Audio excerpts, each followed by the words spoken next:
Hello everyone, आपका बहुत बहुत स्वागत है दरोगा जंक्शन के इस प्लेटफॉर्म पे। जैसे कि कल वाले लेक्चर में हम पढ़े थे 1857 की क्रांति। तो 1857 की क्रांति को अगर मैं 5 मिनट के लिए रिवीजन कर दूं तो 1857 की क्रांति का जो तत्कालिक कारण ये रहता है कि मंगल पांडे विरोध करते हैं। क्यों? क्योंकि गोलियों में गाय और सुअर की चर्बी के कारतूस भरे जा रहे थे जिन्हें मुंह से छील के निकालना पड़ता है।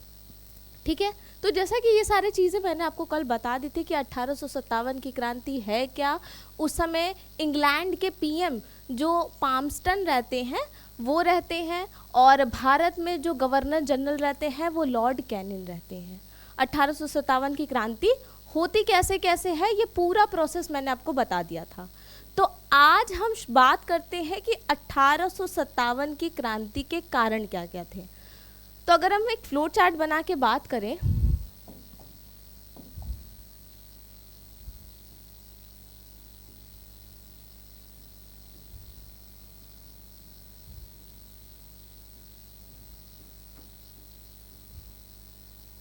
तो 1857 की क्रांति के बारे में तो मैंने आपको बता दिया था कि इस समय कौन रहते हैं। इंग्लैंड के पीएम जो होते हैं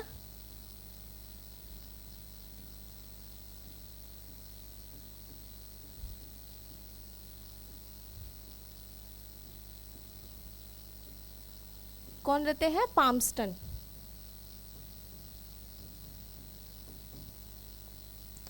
और भारत का गवर्नर जनरल होता है लॉर्ड कैनिंग।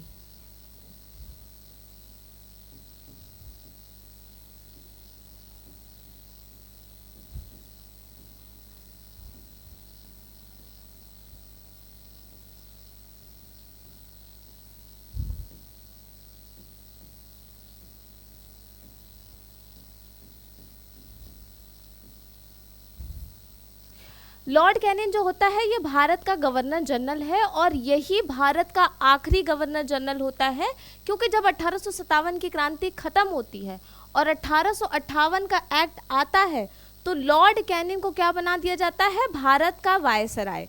तो लॉर्ड कैनिंग ही है। ये प्रश्न आपसे पूछता है कि भारत का अंतिम गवर्नर जनरल कौन है, तो वो है लॉर्ड कैनिंग। और भारत का पहला वायसराय किसे बनाया गया है, तो वो भी है लॉर्ड कैनिंग।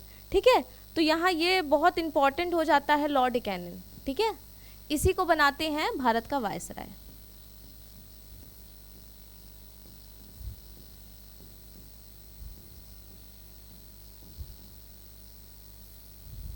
क्रांति जो 1857 की होती है उसे दबाने में सबसे महत्वपूर्ण जो भूमिका अदा करते हैं वो होते हैं लॉर्ड कैनिंग। ठीक है, तो 1857 की क्रांति ये थी, और इसके तत्कालिक कारण क्या थे कि 34वीं बटालियन में कौन थे, मंगल पांडे। 34वीं बटालियन में मंगल पांडे जो थे वो विरोध करते हैं कारतूस छीलने से। क्यों? क्योंकि उस कारतूस में गाय और सुअर की चर्बी होती है। मंगल पांडे तो वैसे भी पंडित हैं, और कहीं ना कहीं गाय हमारी माता होती है, मतलब पंडितों के लिए तो ये और भी ज़्यादा पूजनीय हो जाती हैं। तो ये इस चीज़ का विरोध कर रहे थे, और उसके साथ साथ मुसलमानों को सुअर से थोड़ा दूरी बनाए रखते हैं मुसलमान। ठीक है, तो कहीं ना कहीं अंग्रेज़ क्या चाहते थे, अंग्रेज़ की नीति थी कि फूट डालो नीति। ठीक है, फूट डालो राज करो। इन दोनों को लड़ा देते हैं, ये फिर उन दोनों अपने में लड़ जाएंगे, वो जगह खाली हो जाएगी, फिर हम शासन करेंगे। तो ब्रिटिश ईस्ट इंडिया की शासन का सबसे ज़्यादा इम्पॉर्टेंट फैक्टर तो यही रहता है ना कि हम फूट डालते हैं फिर शासन करते हैं। तो 1857 की क्रांति हमने जैसे कि कल आपको बता दी थी। अब हम इसके आगे दूसरे चार्ट से स्टार्ट करते हैं। अब हम बात करते हैं 1857 की क्रांति। ये तो मात्र एक तत्कालिक कारण रहा है कि मंगल पांडे ने कारतूस छीलने से मना कर दिया, लेकिन केवल एक मंगल पांडे को जो गोली फांसी की सजा दे दी जाती है 8 अप्रैल को, केवल वही एक कारण नहीं रहता है, क्योंकि इसके पहले भी तो लोग मरे हैं ना। केवल एक के मरने से इतना बड़ा क्रांति कैसे हो जाएगा। तो कारण लोगों के मन में पहले से रहा है। कई राजनीतिक कारण आए हैं, कई सामाजिक कारण रहे हैं, धार्मिक कारण रहे हैं, प्रशासनिक कारण रहे हैं, कारण बहुत सारे रहे हैं, और वो कारण निरंतर चलते जा रहे थे। और इस कारण की शुरुआत होती है कहाँ से, 1757, रिमेंबर, आपको याद होगा कि मैंने आपको 1757 में प्लासी का युद्ध पढ़ाया था।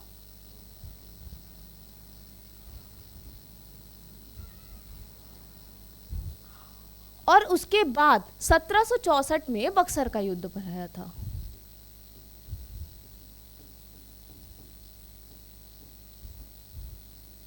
ठीक है, तो यहां से शुरुआत होती है कि धीरे धीरे हमारे मन में, भारतीयों के मन में क्या होता है, एक आग वो बनते जाता है, बनते जाता है, बनते जाता है, जो 1857 में क्या होता है, ज्वालामुखी की तरह विस्फोट हो जाता है। ठीक है, तब 1757 में एक आग, हमारे चिंगारी हमारे मन में लगी, क्योंकि हमसे क्या ले लिया गया, बंगाल।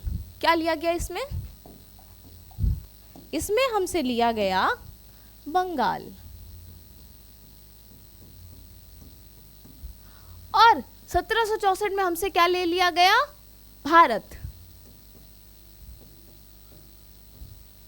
ठीक है, 1764 में हमसे भारत ले लिया गया। ठीक है, ये हमारे मन में तो चल ही रहा था। ठीक है, और फिर क्या क्या कारण आते हैं, अब हम इस पे डिस्कस करते हैं। ठीक है,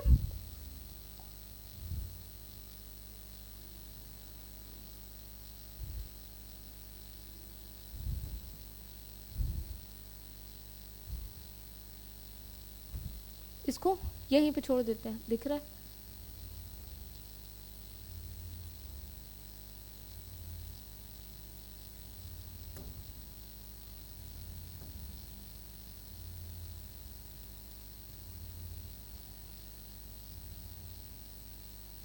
ये खेल क्यों रहा है, छोड़ देते हैं इसको।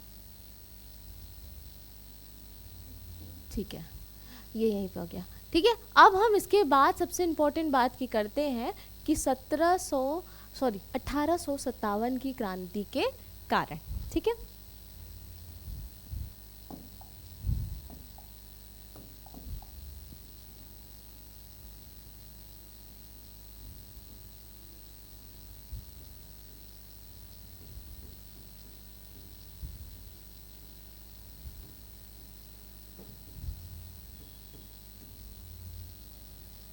तो जैसे हमने कल एक बॉक्स बनाया था, हम वैसे ही बात करते हैं।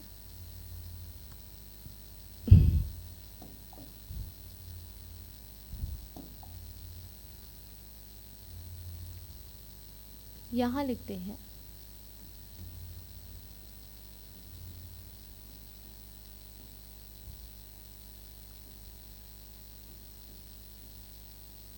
राजनीतिक कारण, यहाँ लिखते हैं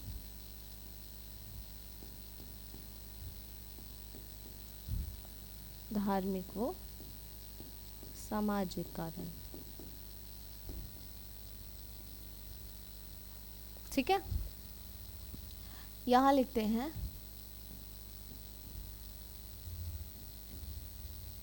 आर्थिक कारण, और ये है हमारा तत्कालिक कारण।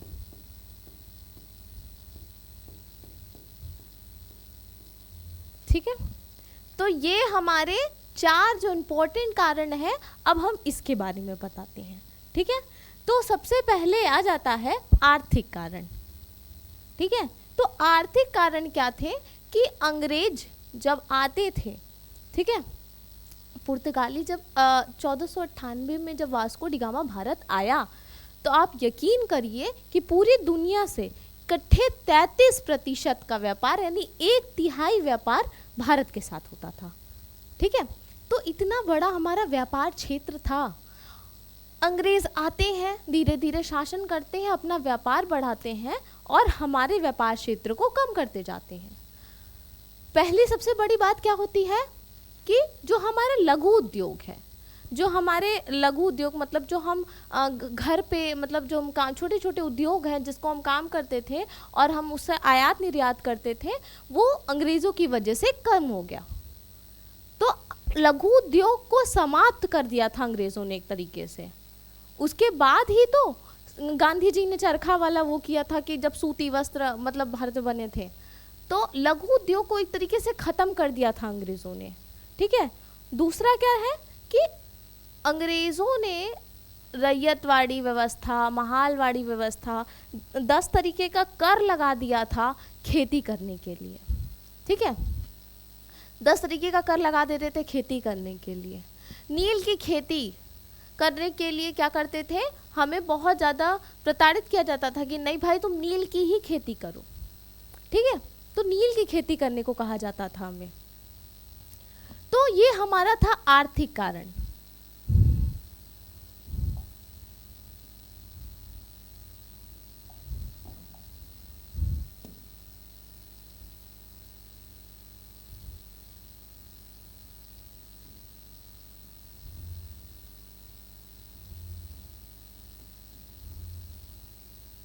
पूरे तरीके से नहीं, पर एक तरीके से तो समाप्त कर ही दिया था कि बहुत कम, क्योंकि वहाँ बहुत ज़्यादा मशीनीकरण आ गया और वो जो चाहते थे हम उनको उनके हिसाब से हमको व्यापार करना पड़ता था। ठीक है, तो पहला क्या था कि दूसरा क्या किया, कई प्रकार के कर लगा दिए।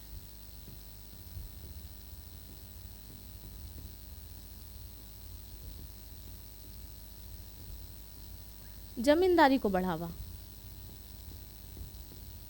क्योंकि जो भी जमींदार थे या जो उच्च वर्ग के लोग थे वो क्या करते थे कि वो अंग्रेज का सपोर्ट करते थे, तो वो क्या करते थे, वो जमींदारी को सपोर्ट करते थे।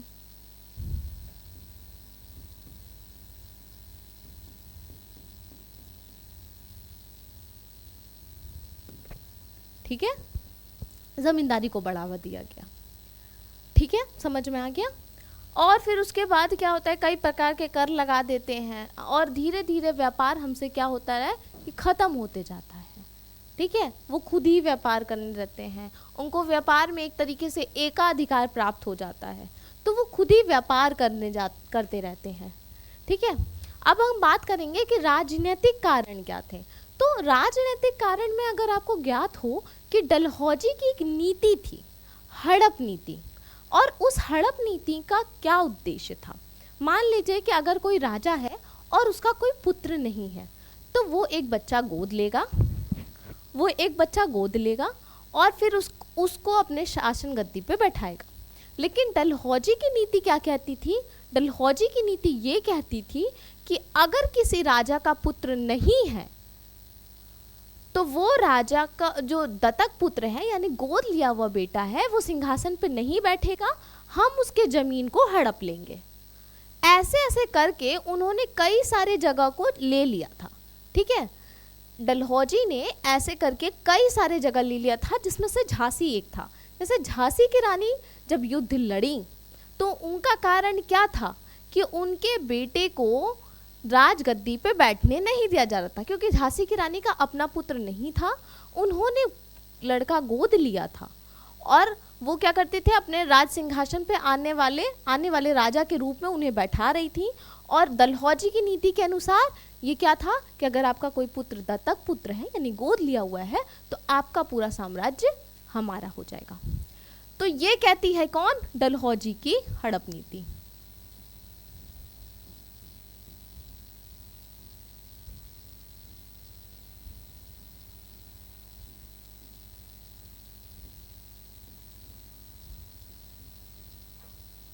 डलहौजी की हड़प नीति समझ में आ गया।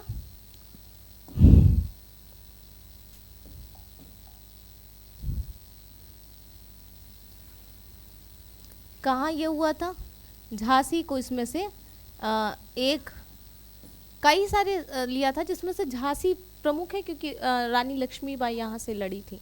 ठीक है,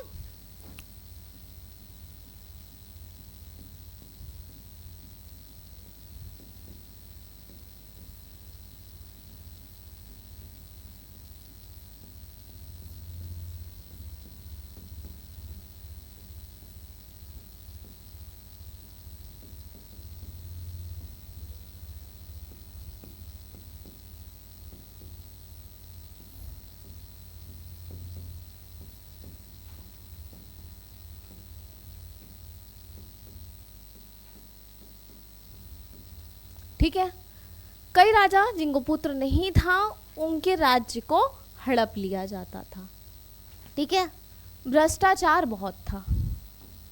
दूसरा प्रशासनिक व्यवस्था क्या था?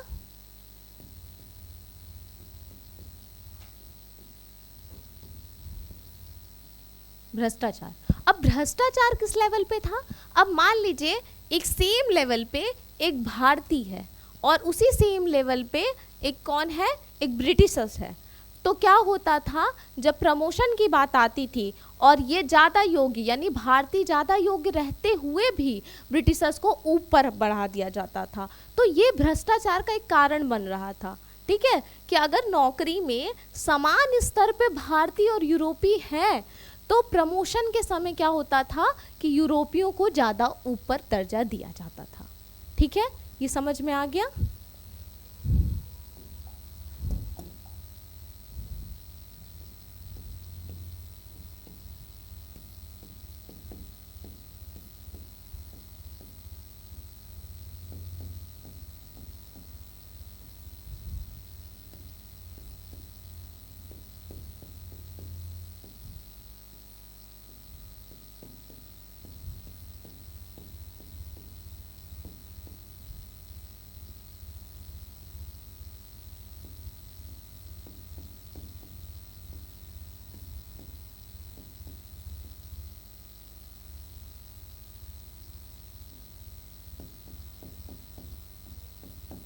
ठीक है, यूरोपियों को क्या दिया जाता था? बढ़ावा दिया जाता था। अब हम बात करते हैं धार्मिक और सामाजिक कारण की। तो क्या क्या रहे हैं धार्मिक और सामाजिक कारण, अब हम यहाँ जानते हैं, ठीक है। तो क्या हो रहा था कि 1813 में आते हैं ईसाई मिशनरी, ठीक है। वो आके भारत में ईसाई धर्म का प्रचार करते हैं, ठीक है।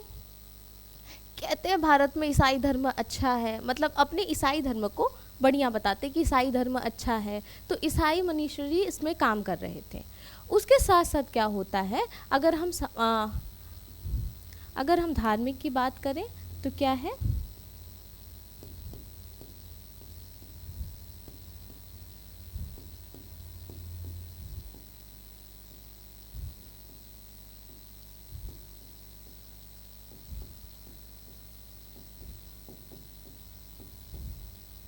बढ़ावा दिया जा रहा था, ठीक है। अब इसमें बात देखिए, अब यहाँ सिर्फ धर्म की नहीं है, दूसरा क्या, एजुकेशन को प्रमोट कर रहे थे। अब एजुकेशन प्रमोट करना, अब आप कहेंगे कि ये बुरा कहाँ से है। एजुकेशन को प्रमोट कर रहे थे कि मतलब जो पढ़ रहा है उसे 1 लाख तक की स्कॉलरशिप देंगे, ठीक है। दूसरा शिक्षा का स्तर बढ़ा रहे थे।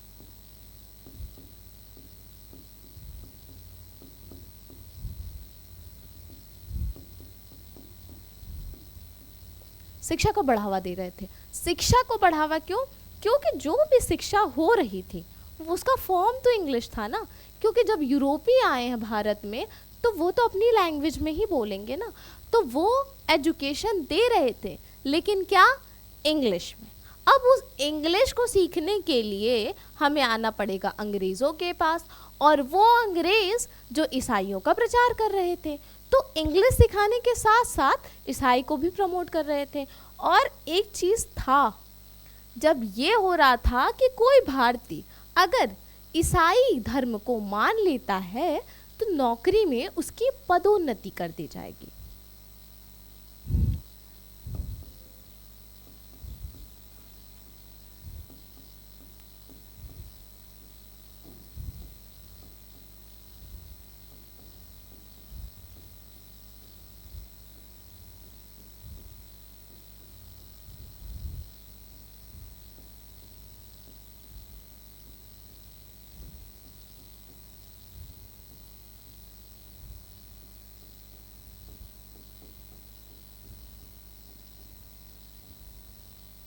ठीक है, अगर कोई ईसाई धर्म को मान लेता तो नौकरी में क्या कर दी जाती थी, उसकी पदोन्नति की जाती थी। तो इनका ये चाल था पहले कि आप भारत में हम अपने ईसाई धर्म को बढ़ावा देते हैं और धीरे धीरे जब लोग मानते जाएंगे तो फिर वहाँ क्या होगा, धीरे धीरे हमारा वहाँ पे फैलता जाएगा साम्राज्य। तो उसमें वो क्या करते थे कि जो निम्न वर्ग थे, गरीब वर्ग थे, उनको पहले उठाते थे कि आओ आपको क्रिश्चियन बनाते हैं। तो जो छोटे वर्ग के लोग थे वो ज़्यादा अपना धर्म स्थानांतरण कर रहे थे। अंग्रेज़ों की ये नीति नहीं थी कि हम आपको बेहतर बनाएंगे, अंग्रेज़ों की ये नीति थी कि हम आपको अपने जाल में फंसा रहे हैं। ठीक है, तो वो ज़्यादा से ज़्यादा क्रिश्चियन में कन्वर्ट कराना शुरू कर दिए। तो देखेंगे जितने निम्न वर्ग के लोग थे वो अधिक क्रिश्चियन में कन्वर्ट होने लगे। ठीक है, अब हम बात करते हैं सामाजिक कारण की। अब सामाजिक कारण में अंग्रेज़ों की चाल बिल्कुल सेम रही है। पहला,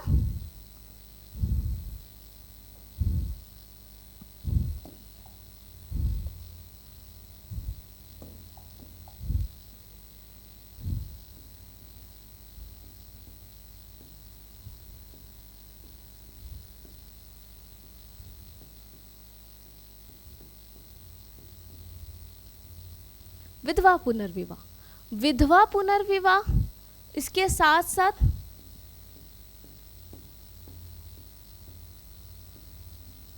सती प्रथा का अंत।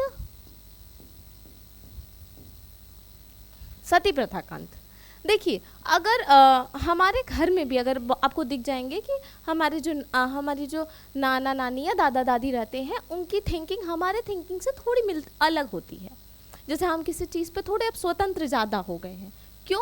क्योंकि हमारी मानसिकता धीरे धीरे ग्रो करती गई है समय के साथ, एजुकेशन के साथ। लेकिन क्या हुआ, वो जो उनके पूर्वज सिखाएं वो उसी पे चलते गए, है कि नहीं? तो विधवा प्रथा और सती प्रथा का अंत अंग्रेज़ों ने, अब आप कहेंगे ये गलत कहाँ से है? ये बहुत अच्छी चीज़ है। अंग्रेज़ों ने ये चीज़ जो ख़त्म करवाई, ये बहुत बेहतरीन चीज़ है। ठीक है, इनके साथ दयानंद सरस्वती, राजा राम मोहन रॉय भी मिले थे, वो भी इनके साथ लगे थे ख़त्म करवाने में। ठीक है, तो ये थी बहुत बेहतर चीज़। अब लोगों को ये होने लगा कि भाई अब अंग्रेज़ आए व्यापार करने, व्यापार में पूरा व्यापार हड़प लिया, प्रशासन में पूरा प्रशासन हड़प ले रहे हैं, मतलब सिर्फ अपने ही लोगों को पद दे रहे हैं बड़ा बड़ा। ठीक है, अपने ही लोग उसमें भरे जा रहे हैं, अपना धर्म बढ़ा रहे हैं। अब हमारी रीतियां भी हटा दे रहे हैं। जो रीति जो संस्कार हम लेके चल रहे हैं उन्होंने, अंग्रेज ने उनको हटा दिया। तो लोगों के मन में ये था, लेकिन कुछ अच्छे लोग क्या सोच रहे थे कि ये काम बढ़िया किया, जैसे हम सोच रहे हैं।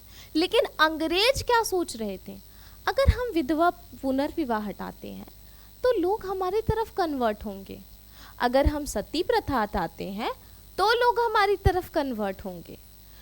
तो इनका मतलब क्या था हटाने का, कि ये बस लोगों को अपनी तरफ आकर्षित कर रहे थे ताकि लोग इनकी तरफ कन्वर्ट हो। ये बताएं कि देखिए हमारे ईसाई धर्म में ऐसा कुछ नहीं है। अब तो क्या करेंगे, हम महान हैं और अगर आप हमारे धर्म में आएंगे तो आप भी महान बन जाएंगे। ऐसे करके ये कहीं ना कहीं हिंदू धर्म को नीचा दिखा रहे थे और ईसाई धर्म को ऊपर ले जा रहे थे। हमारे सोच और विचार से ये ख़त्म होना बहुत बेहतरीन चीज़ है और सबके लिए अच्छा है। लेकिन अंग्रेज़ इसे ख़त्म भी करते हैं जो हमारे लिए अच्छा है, लेकिन उनकी थिंकिंग ये नहीं है कि भारत में कुछ गलत हो रहा है जिसे मुझे सही करना है। नहीं, उनकी थिंकिंग ये है कि अगर मैं इसे हटाऊंगा तो मैं महान बन जाऊंगा और लोग मेरी तरफ कन्वर्ट होंगे। समझ में आया? तो सामाजिक कारण ये था। इसके साथ साथ ये ऊंच नीच को भी ख़त्म कर देते थे। ठीक है, मतलब जो भेदभाव था समाज में, भेदभाव मतलब देखिए इनके सामाजिक कारण अच्छे रहे हैं। ठीक है, लेकिन लोग उस समय क्या थे, अपने मेंटली रूप से प्रिपेयर नहीं थे। वो अब अंग्रेज़ कुछ भी करेंगे उनको बुरा लगेगा। तो अंग्रेज़ क्या करते थे कि ऊंच नीच का जो बढ़ावा दे रहे हैं उन्हें भी ख़त्म किया गया। ठीक है, एक तरफ से। उसके साथ साथ और क्या किया अंग्रेज़ों ने, उसके साथ साथ ये हुआ कि नाना साहिब जिनका पेंशन बंद कर दिया गया, वो भी इस युद्ध में क्रांति में भाग लिए थे। क्यों? क्यों उनका पेंशन बंद हो गया, पेंशन बंद कर दिया।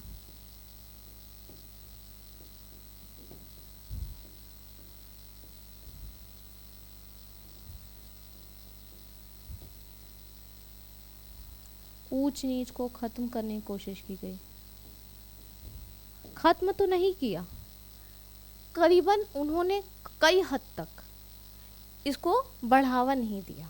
ठीक है, खत्म अभी तक कई जगह पे देखेंगे कि नहीं हुआ है, तो ये नहीं कहेंगे कि हम खत्म कर दिए। डाक, रेल, तार, ये सब अंग्रेज़ों ने क्या किया, इन सब का निर्माण किया। ठीक है, और बात ये भी है कि ये भेदभाव भी कर रहे थे हिंदू मुस्लिम में, ये फूट डालो की नीति भी अपनाए।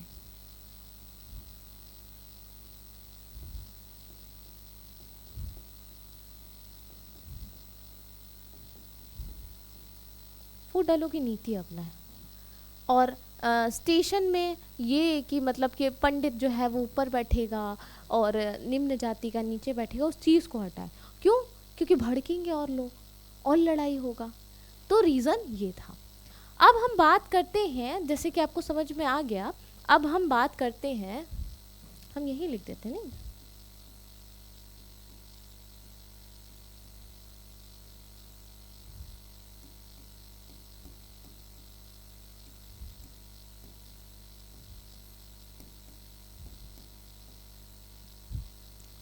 अब हम बात करते हैं तत्कालिक कारण की।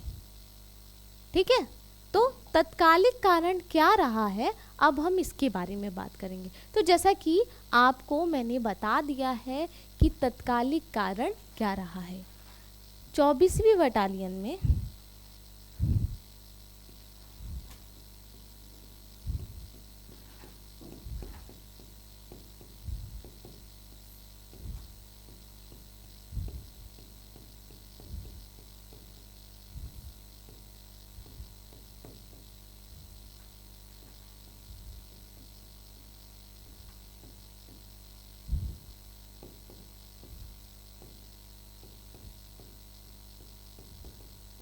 कारतूस जिसमें गाय प्लस सुअर की चर्बी थी,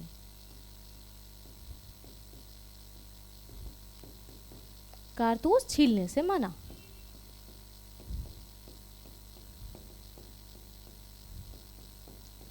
कारतूस छीलने से मना हो गया, और 8 अप्रैल 1857 को फांसी दे दी गई।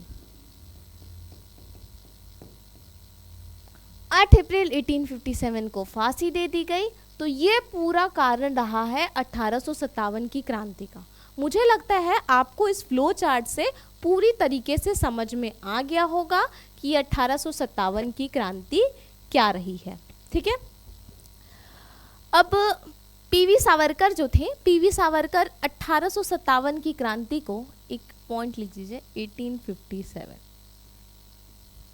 1857 की क्रांति का अगर हम एक इम्पॉर्टेंट फैक्ट देखें तो पीवी सावरकर कहते हैं कि ये भारत का स्वतंत्रता संग्राम रहा है। ठीक है, ये पूछ लेता है ये फैक्ट। ठीक है, तो पीवी सावरकर क्या कहते हैं, यह भारत का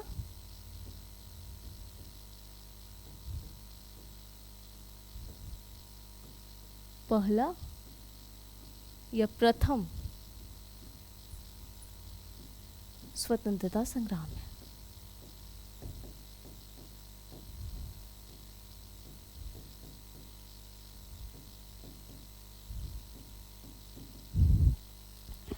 ठीक है,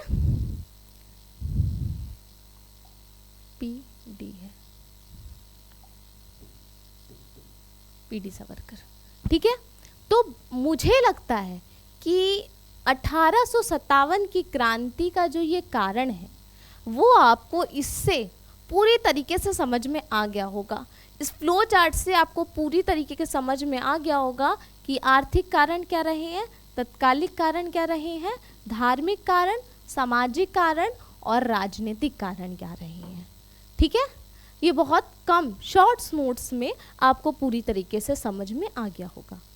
ठीक है, इससे क्वेश्चंस बनते हैं कि क्या क्या कारण रहे हैं। तो पूछ लेता है कि सामाजिक में क्या कारण रहा, आर्थिक में क्या कारण रहा, तो ये पूछ लेता है। ठीक है, मुझे नहीं लगता आपको इससे ज़्यादा अब कारण में कोई दिक्कत होगी। ठीक है, तो आज की हमारी क्लास यहीं समाप्त होती है।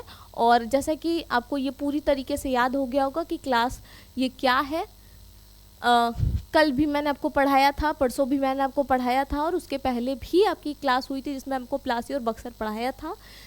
प्लासी जिसे भारत बंगाल पे विजय करते हैं, और बक्सर जिसे भारत पे विजय करते हैं। तो अब हम कल की इस क्लास में बात करेंगे कि इसके आगे क्या होता है, कौन कौन कहाँ कहाँ से लड़ा है, और उसके बाद इस क्रांति का क्या परिणाम होता है, ये क्रांति असफल हो जाती है और क्यों होती है, हम ये भी जानेंगे। ठीक है, तो आज के लिए आपका बहुत बहुत धन्यवाद। मैं मिलती हूँ कल इसी चैनल पे। Thank you.